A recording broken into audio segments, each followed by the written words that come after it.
After effects में अगर हमें 3D में डिज़ाइन क्रिएट करना है या 3D में टेक्स्ट चाहिए तो नॉर्मल तो एक तो हमने सिचुएशन पहले भी देखी थी कि कॉपीज़ निकाली थी। दूसरी जो सिचुएशन देखने जा रहे हैं प्रॉपर प्लगइन यूज़ करेंगे। तो यहाँ पे 1280/720 का हम रेशियो ले रहे हैं, है ना।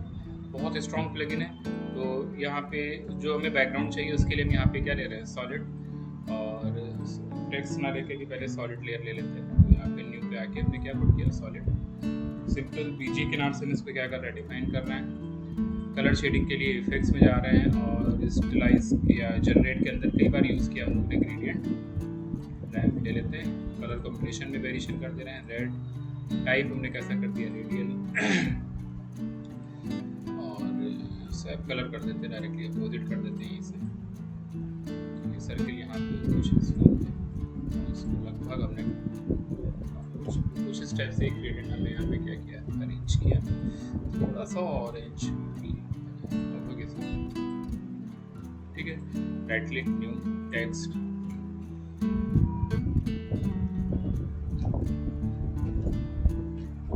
डिजिटल टाइप किया सिंपली और कंट्रोल के साथ सेंटर पाइवेट पे कर दें। अलाइनमेंट हम अपने पेज के सेंटर पे ही पुट कर दे रहे हैं। साइज हमें जो चाहिए लगभग हमने बोला। साइज बंद कर देनी है क्योंकि बस ये लेयर फॉर्म यहाँ पे होनी चाहिए 3D में कन्वर्ट करने के लिए। राइट क्लिक कर रहे हैं, न्यू पे जा रहे हैं, कहाँ पे आ रहे हैं, सॉलिड पे आ रहे हैं। एलिमेंट के नाम से इसको क्या कर रहे हैं, डिफाइन कर रहे हैं, क्योंकि प्लगइन का नाम ही हमारे क्या है, एलिमेंट है ना। कर दिया और इफेक्ट्स में जाना है, वीडियो को पायलट में आना है। कंपनी कौन सी, वीडियो को पायलट। बहुत सारे इसके ट्यूटोरियल हैं, है ना। बहुत सारे इसने प्लगइन्स क्रिएट किए हैं, जिसमें एक बड़ा इफेक्टिव प्लगइन देखेगा सेवर, है ना, जो यूज में रहेगा, है ना। दूसरा यहाँ पे दिख रहा है कौन सा, एलिमेंट। तो यहाँ पे इसको क्या यूज करना है, एलिमेंट। तो जब हमने एलिमेंट किया तो यहाँ पे बहुत सारी वैल्यूज हमें क्या हो रही है, शो हो रही है।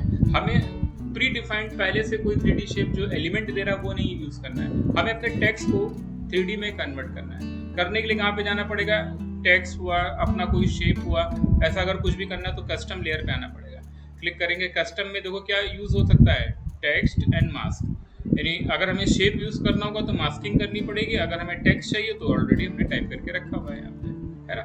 और यहाँ पे custom and text and mask में गए, पाथ 1 में, लेयर 1 में जाके हमने यहाँ पे क्या ले लिया, वो टेक्स्ट ले लिया। कुछ होने वाला नहीं, यहाँ पे कुछ अभी नजर नहीं आया, वो नॉर्मली दिख रहा है, बस हमने यहाँ पे उस पर्टिकुलर लेयर को कॉल करा है। करने के बाद सब मिनिमाइज कर देना है। ध्यान रखना है इतनी वैल्यूज हैं इसके अंदर कि आपको पैनल मिनिमाइज करके ही रखना है। जब जिस वैल्यूज पे आपको जाना हो तभी उसको क्या करें, ऑन करें। ग्रुप 1 में आ रहे हैं, ग्रुप 1 में सॉरी यहाँ पे करने के बाद अब कहाँ पे जा रहे हैं, सीन सेटअप पे जा रहे हैं। क्लिक करेंगे, जब हम सीन सेटअप पे क्लिक करेंगे, जैसे मैक्स या माया में पैनल खुलता है वैसे खुल के है ना। वही 3D स्पेस हमें यहाँ पे देखो प्रॉपर इसका क्या शो होता हुआ दिख रहा है। बहुत सारे कुछ पहले से बने बनाए 3D शेप्स इन्होंने दिए, आगे बात करेंगे, अभी नहीं कर रहा है। अभी तो हमें अपने टेक्स्ट को या अपने शेप को ही किस में कन्वर्ट करना है, 3D में कन्वर्ट करना है। करने के लिए बस कुछ नहीं करना है, यहीं पे देखो ऑप्शन क्या दे रखा है, एक्सट्रूड। जैसे क्लिक करेंगे डिजिटल शो हो रहा है। फिलहाल सिंपल टेक्स्ट का बिहेवियर चाहिए था, वो हमने यहाँ पे पुट किया। नीचे यहाँ पे ध्यान से देखो ग्रुप 1 बना, यानी ये एलिमेंट हमारा ग्रुप 1 में गया है। वहाँ पे देखो ग्रुप की कई सारी कैटेगरीज बनी हुई है, तो हमें पता होना चाहिए कि हमने किसको किस ऑर्डर में रखा हुआ है। जो ऑर्डर वहाँ पे दिख रहे हैं वही ऑर्डर तुमको यहाँ पे भी दिख रहा है, 1 2 3 4 5 1 2 3 4 5 दिख रहा है, ठीक। तो अभी आगे बात रहेगी ग्रुप की क्या इंपॉर्टेंस रहेगी। फिलहाल यहाँ पे हमारा शेप दिख रहा है, उसके अंदर ये एक्सट्रूजन शेप हमें दिख रहा है। उसकी यहाँ पे अपनी फिर से बहुत सारी हमें यहाँ पे क्या मिल रही है, वैल्यूज मिल रही हैं, जिसमें ये बेवल शेप है। और सीन मटेरियल में यहाँ पे देखें तो यहाँ पे ये बेवल 1 इसके ऊपर क्या अप्लाई है, जिसकी वजह से यहाँ पे कुछ इस टाइप का बिहेवियर, डिफ्यूज कलर, उसका एम्बियंट, ये सारा बिहेवियर हमें यहाँ पे शो होता हुआ दिख रहा है। ये डिफ्यूज फॉर्म है, देखो यहाँ से कलर बिहेवियर क्या कर सकते हैं चेंज। यानी मटेरियल, इसमें एक मटेरियल पड़ा हुआ है जो बेवल 1 के नाम से क्या हो रहा है, डिफाइन हो रहा है। और उसकी यहाँ पे अपनी क्या दे रखी है, प्रॉपर्टीज। स्पेकुलर मल्टीप्लायर मींस कि यहाँ पे इसकी स्पेकुलरिटी यहाँ से बाय डिफॉल्ट कितनी थी, 100 थी, यहाँ पे डाउन कर सकते हैं। तो सीन में एक अभी इन्वायरमेंट भी आ जाएगा जिसके थ्रू हम ये सारा बिहेवियर चेंज कर पाएंगे। प्रीसेट्स दे रखे हैं यहाँ पे, जिसमें बेवल के बहुत सारे देखो बने बनाए प्रीसेट्स हमें मिलेंगे, अलग अलग स्टाइल का बेवल स्टाइल मिलेगा, जो डायरेक्टली हम अपने सीन पे क्या कर सकते हैं, पुट कर सकते हैं। और रिजल्ट का बिहेवियर चेंज कर सकते हैं। मान लो हमने ये दे दिया, तो डबल क्लिक करना है, डायरेक्टली वो रिजल्ट हमारे इस शेप पे आता हुआ देखिए। क्लिक किया, एग्जैक्टली देखो वही सेम इम्पैक्ट हमारे यहाँ पे आता हुआ। राइट क्लिक, न्यू क्या लगा देना है, कैमरा, और एलिमेंट में आ जाना है। अब जो भी प्रॉपर्टीज में बिहेवियर में चेंज करना है उसके लिए हमें किस पे जाना पड़ेगा, ग्रुप 1 पे आना पड़ेगा। ग्रुप 1 पूरी तरीके से डिजिटल को क्या करेगा, चेंज करेगा, मैनेज करेगा, क्योंकि हमने बेसिकली इसको किस में रखा हुआ है, ग्रुप 1 में रखा हुआ है। तो ग्रुप 1 में जा रहे हैं और यहाँ पे जा रहे हैं पार्ट, बहुत सारी वैल्यूज हैं, पार्टिकल रेप्लिकेटर बहुत सारी वैल्यूज इसके अंदर है, पार्टिकल लुक बहुत सारी वैल्यूज इसके अंदर है। और यहाँ पे देखना भाई, मल्टी ऑब्जेक्ट एक वैल्यू दे रखी है, बहुत यूज में रहेगी। तो मल्टी ऑब्जेक्ट को जब हम ऐसे ऑन करके देखते हैं, ये बाय डिफॉल्ट एनेबल नहीं होता है, इसमें देखो टिक ऑन नहीं है, देख रहे हैं। लेकिन देखना जैसे ही टिक ऑन करेंगे, इतनी वैल्यूज मल्टी ऑब्जेक्ट के अंदर हमारी क्या होगी, अपने आप में डाउन। जब तक ऑन नहीं था तब तक सिंगल वैल्यू दिख रही थी, जैसे हमने उसको ऑन किया बहुत सारी यहाँ पे वैल्यूज हमें क्या शो होने लगी। जैसे कि यहाँ पे एनेबल मल्टी किया, साइज दे रखा है, साइज रैंडम दे रखा है, रोटेशन दे रखा है, अलग अलग एक्सेस में रोटेशन दे रखा है, यहाँ पे रोटेशन रैंडम दे रखा है। मीन्स कि यहाँ पे देखो हम उस 3D पार्ट को पूरी तरीके से अलग अलग डायरेक्शन में रैंडमली क्या करा सकते हैं, रोटेट। अगर हमें पर्टिकुलर एक एक्सेस पे रोटेट कराना है तब तो यहाँ पे ये वैल्यूज दे रखी है एक्स वाई जेड। ऐसे यहाँ पे दे रखा है डिस्प्लेस, डिस्प्लेसमेंट कर देगा। अब डिस्प्लेसमेंट में भी किस एक्सेस में डिस्प्लेसमेंट करना है वो यहाँ पे दे रखा है। स्कैटर दे रखा है, ये भी क्या करेगा, डिस्ट्रीब्यूशन करेगा, अलग अलग रैंडम डिस्ट्रीब्यूशन करेगा। ठीक है, स्कैटर एक्स में देखो एक पर्टिकुलर पैटर्न नहीं है, कोई रैंडमली उसको एक्स में डिस्ट्रीब्यूट कर रहा है, जबकि डिस्प्लेस जो कर रहा था वो पर्टिकुलर एक सीक्वेंस में कर रहा है। तो यहाँ पे इस टेक्स्ट को हम अलग अलग तरीके से क्या कर सकते हैं, मैनिपुलेट कर सकते हैं, जो दिख रहा है हमें, है ना। और लगभग मान 2.5 सेकंड पे आ रहा है। रोटेशन रैंडम पे क्लिक कर दिया, फिर हमने डिस्प्लेसमेंट एक्स पे क्लिक कर दिया, हमने स्कैटर एक्स पे क्लिक कर दिया, और लगभग ठीक ठाक वैल्यूज पे हमने क्लिक कर दिया। स्टार्टिंग में जा रहे हैं और इन सब वैल्यूज में वेरिएशन कर देते हैं, एक्स बाहर कर दिया, और यहाँ पे हमने एक्स में दिया है, ओके, डिलीट करते हैं, एक्स में नहीं करेंगे, हम जेड में करते हैं। जहाँ पे भी कीज दिया हुआ है सेम लेवल का की, यहाँ पे भी हम क्या कर देते हैं, पुट कर देते हैं जेड में। अब स्टार्टिंग में जा रहे हैं क्योंकि एंड में तो वही रिजल्ट आ रहे हैं, और जेड में मींस कैमरे की तरफ आता हुआ देखिए, लगभग ठीक ठाक आ रहा है। ये बहुत क्रिएटिव वे में हमने यहाँ पे सारा चेंजेस किया, F9 पुट कर दिया, दिख रहा है ना। और कैमरा तो लगा ही हुआ है, ठीक है, पोजीशन पे ऑन कर देते हैं, की दे देते हैं, यहाँ पे आ जाते हैं, सेम लेवल का की पुट कर देते हैं, लगभग यहाँ पे आ जाते हैं, और इसकी और लो भाई, बिल्कुल हम चाह रहे थे मेरे इसके बगल से निकले,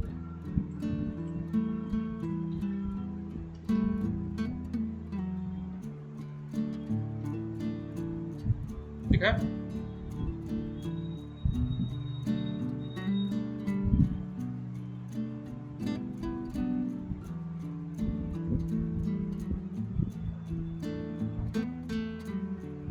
लगभग एक पैटर्न बहुत इजी में हमने क्या किया, एलिमेंट के थ्रू क्रिएट किया।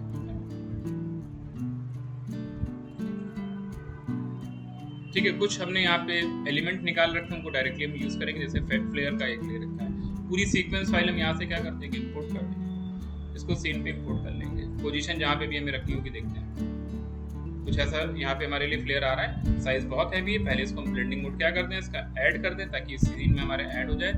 साइज में भी वेरिएशन कर देते हैं क्योंकि काफी ठीक ठाक है। यहाँ पे हम चाह रहे हैं जब ये लगभग आए, ओवरऑल पोजीशन भी हम बिल्कुल इसकी अपने डिजिटल के फॉर्मेशन से चाहते हैं।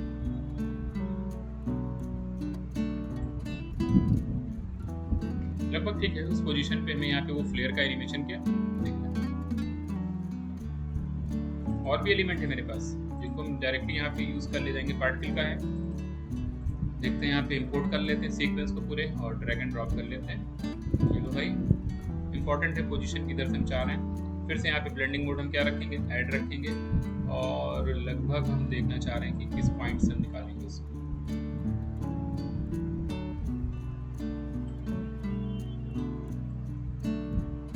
साइज और हमने अभी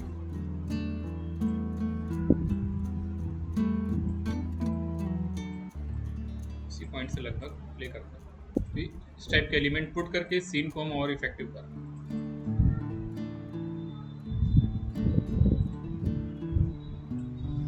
पार्टिकल का एक फ्लो डायरेक्टली हमने यहाँ पे सीन पे रखा, इसी ड्यूरेशन में ही ले रहे हैं, और ब्लेंडिंग मोड हमने फिर से इसका क्या किया, ऐड ऑन किया। पोजीशन अपनी सिचुएशन के हिसाब से मैनिपुलेट कर लेंगे। ये लो स्मोक का एक एलिमेंट है, वो हम बिल्कुल जब ये ऐड कर देते हैं, इसको भी लीनियर ऐड, टाइमिंग रख रहे हैं, थोड़ा सा और पहले रख देते यहाँ से, है ना। और इसकी ट्रांसपेरेंसी को भी हमने यहाँ पे क्या किया,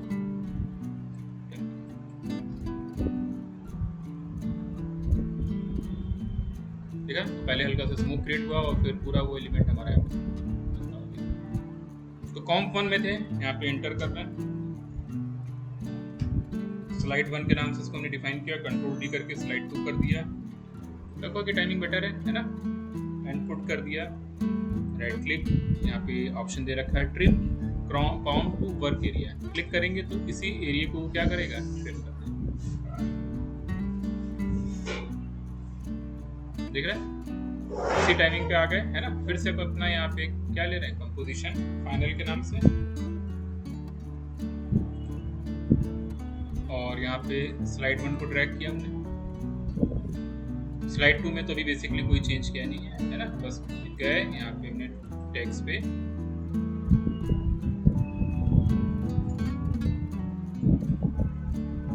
क्लास कर, हो गया चेंज, है ना। ठीक है, करने के बाद सब एज इट इज रखेंगे, इसमें कोई चेंज नहीं करेंगे। बाकी स्लाइड 2 को यहीं पे हमने क्या किया, ड्रैग किया, इसकी पोजीशन हमने यहाँ पे रखी, ठीक है। उसके लिए हमने यहाँ पे देखो एक ट्रांजिशन क्लिप ले रखी है, उस ड्यूरेशन में ट्रांजिशन हम क्या करें,